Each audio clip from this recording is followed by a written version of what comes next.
I get locked into a venue at 5 to 10K with a contract signed and I'm fucked. You guys were buying tickets? I didn't have shit.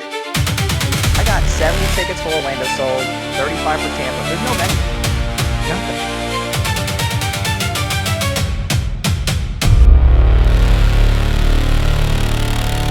He wants to run an event. What's the first thing you're going to do right now?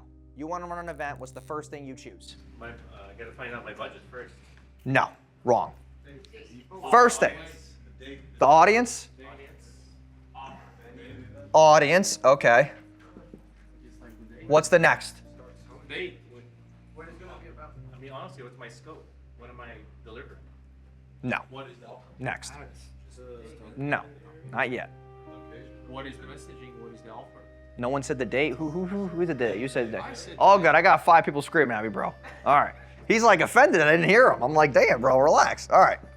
All right. Audience, date. What's after that? Where? Huh? Where? No. Offer. Message. No. No. You run events and you're fucking up right now. No. Just so you know, the reason why I asked you this is because most people do this wrong. Audience, date, what's next? No. Location, just city.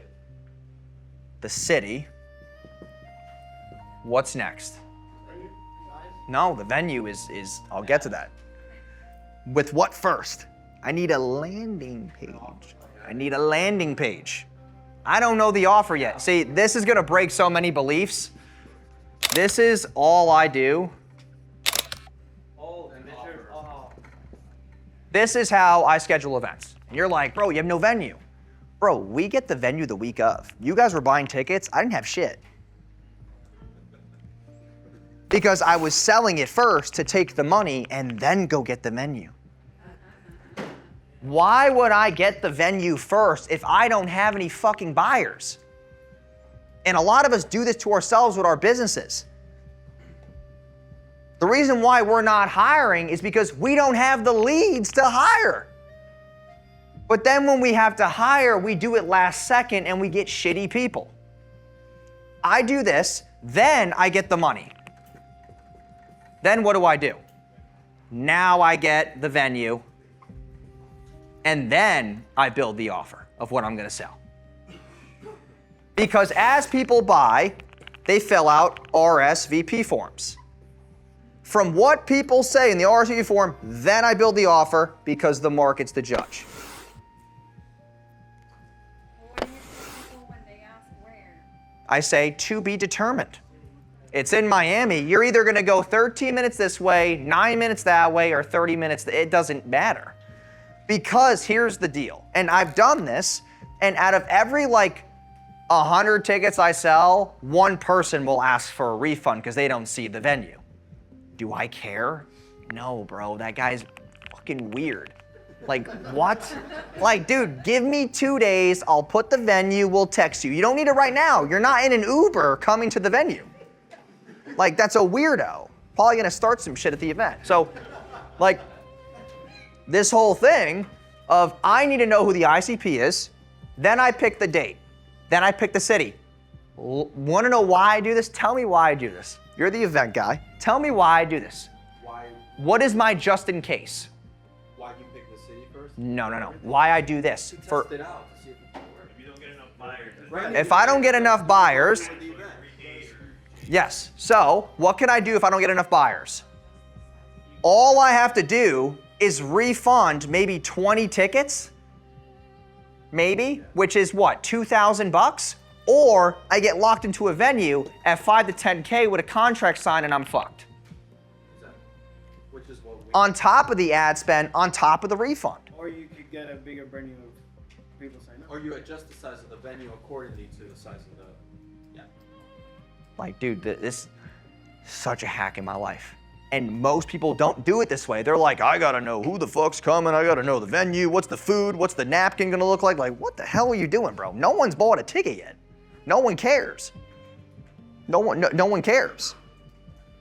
And here's the best part is that we did this last year for our Miami event, which was July 26th for my birthday, and we had a 100-person room. At first, I was only gonna sell 100 tickets.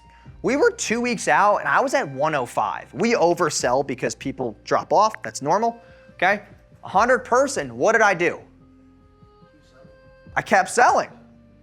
And we had 2 weeks to get a 300 person venue. Listen, man, if I can't find a 300 person venue with my pockets, I'm an idiot. That is my fault, not the ads, not the city, not all this. We failed as a collective.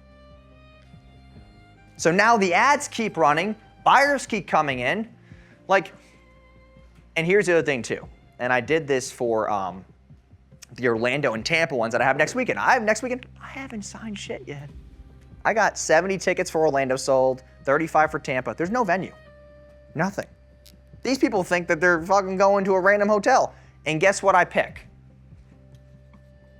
The worst hotel.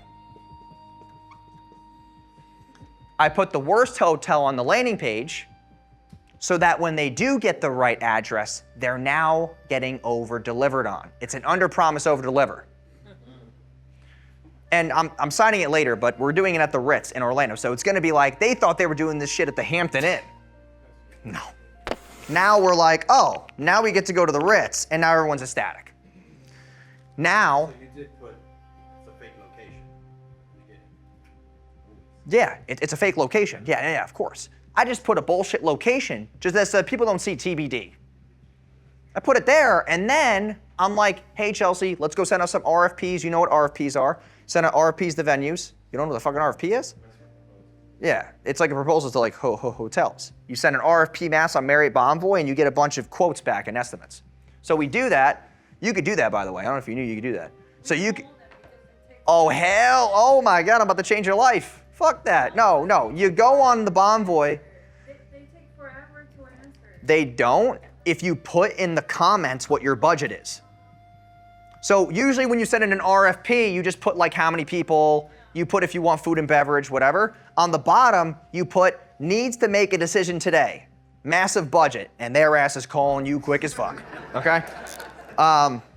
So yeah, we just do this, and that's the way we run the events.